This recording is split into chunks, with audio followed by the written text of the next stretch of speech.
இங்க ஒரு குட்டி பையன் பேட்டை வேகமா சுழத்தினதால வில்லியம் அப்படி பண்ணக்கூடாதுன்னு அவனை கண்டிக்காரு. ஆனா அந்த பையன் அவரையே உதைச்சதால கோபத்துல அவரு அந்த பையனை அப்படியே அரைஞ்சிடுறாரு. உடனே அந்த பையன் அழுதுகிட்டே அவனோட அப்பா கிட்ட ஓடி போயிடுறான். அப்போ அவனோட அம்மாவும் சத்தத்தை கேட்டு அங்க ஓடி வந்து என்னோட பையனை நீ எப்படி அடிக்கலாம்னு ஃபைட் பண்ண ஆரம்பிக்கிறாங்க. வில்லியம் உடனே உங்க பையன் மத்தவங்களை பேட்டை வச்சு அடிக்க மாதிரி போறான், அதை நீங்க பாக்கலையான்னு கேக்குறாரு. அப்படியே அந்த சண்டையும் பெருசாகிக்கிட்டே போகுது. அப்போ கரெக்டான டைம்ல அந்த வீட்டோட ஓனர் டேவிட் அங்க வந்து அவங்களை பிரிச்சு விடுறாரு. ஆக்சுவலா அன்னைக்குதான் டேவிட்டோட 40வது பர்த்டேவா இருக்கும். எல்லாரும் அதை என்ஜாய் பண்ணிட்டு இருந்த டைம்ல இந்த சின்ன பையன் எல்லாத்தையும் கெடுத்துறான். ஆக்சுவலா கொஞ்ச நேரத்துக்கு முன்னாடி அந்த பையன் டேவிட் வீட்டுல இருந்த செடிகளை பிடுங்கி விளையாடிக்கிட்டு இருக்கான். அதை அவனோட அம்மா பார்த்தும் அவனை எதுவுமே கண்டிக்கல. டேவிட் அதை பார்த்து ஷாக் ஆகுறாரு. உடனே அந்த பையன் சேட்டை பண்ணாம இருக்கிறதுக்காக அங்க இருந்த எல்லா சின்ன பசங்களையும் கூப்பிட்டு அவங்க கையில பேஸ்பால் பேட்டை கொடுத்து விளையாட வைக்கிறாரு. ஆனா அதுதான் கொஞ்ச நேரத்துல பிரச்சனையாவே மாறுது. ஆரம்பத்துல எல்லாரும் ரூல்ஸை ஃபாலோ பண்ணி நல்லா தான் விளையாடிட்டு இருக்காங்க. ஆனா அந்த பையன் 3 டைம் பாலை விட்டு தோத்து போனதால கோபமா நடந்துக்க ஆரம்பிக்கிறான். ஆரம்பத்துல வில்லியம் அதை பார்த்து அவனோட அப்பா கிட்ட வார்ன் பண்றாரு. ஆனா அவனோட அப்பா உட்கார்ந்த இடத்துலயே அந்த பையனை லைட்டா திட்டிட்டு விட்டுறாரு. ஆனா அந்த பையன் அந்த பேட்டால மத்த பசங்களை இப்போ அடிக்க மாதிரி போறான். அதை பார்த்ததும் வில்லியம் வேகமா வந்து அந்த பேட்டை பிடிங்கிட்டு அவனை கொஞ்சம் கண்டிக்காரு. அப்போ அவன் பெரியவங்கன்னு கூட பார்க்காம அவரை உதச்சிடுறான். அந்த கோபத்துல வில்லியம் அவனை அரைஞ்சிடுறாரு. தன்னோட பையன் அடிப்பட்டதை பார்த்து அவனோட பேரண்ட்ஸ் கோபத்துல வில்லியமை திட்ட ஆரம்பிக்கிறாங்க. பதிலுக்கு வில்லியமும் கோபப்படுறாரு. ஆனா வில்லியத்தோட கோபம் அந்த பையன் மேல இருக்காது. குழந்தைய ஒழுக்கமா வளர்க்காத அவனோட பேரண்ட்ஸ் மேலதான் கோபப்படுவாரு. அப்போ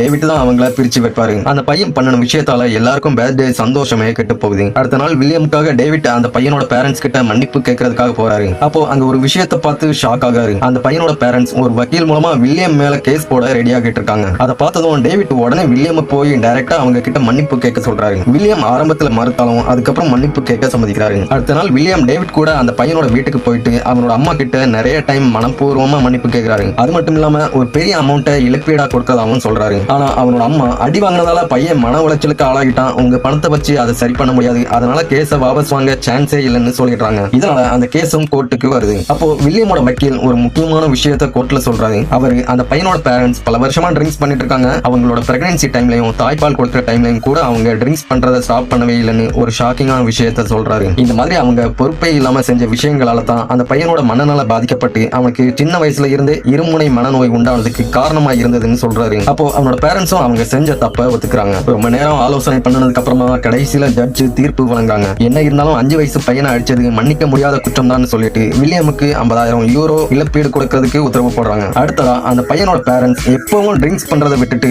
பையன் மேல கேர் எடுத்து பாத்துக்கணும், இல்லன்னா பையன் அவங்க கிட்ட இருந்து பிரிக்கப்படுவான்னு வார்ன் பண்ணி அனுப்புறாங்க.